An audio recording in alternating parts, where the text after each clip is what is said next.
Војската, полицијата, волонтерите и градежната механизација активно работат на терен, соопшти денеска по посетата на Стајковци премиерот Емил Димитриев, придружуван од министрите за финансии, труд и социјална политика. Димитриев вели дека денешниот начин на организирање бил многу подобар и давал ефекти.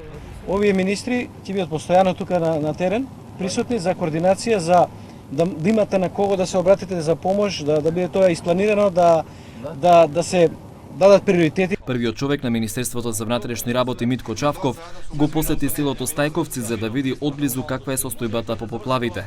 Сега приоритет, знаеш што ни е? Приоритет ни е да земеме да изчистиме улици. Да изчистиме дворови таму кај да можеме преодно да функционираме таму колку кај има вода да се исцрпи вода, ќе обезбедиме помпи, таму кај има нанос.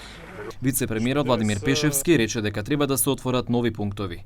Во училиштето 25 мај има пункт каде што се дели храна и вода, меѓутоа ќе направиме и промена на системот да се направат повеќе пунктови, бидејќи не секогаш храната и водата стига баш до најзагрозените подрачја, бидејќи луѓето што се зафатени со чистење немаат време да дојдат до овдека. Димитриев рече дека министрите ќе бидат постојано присутни на терен за координација.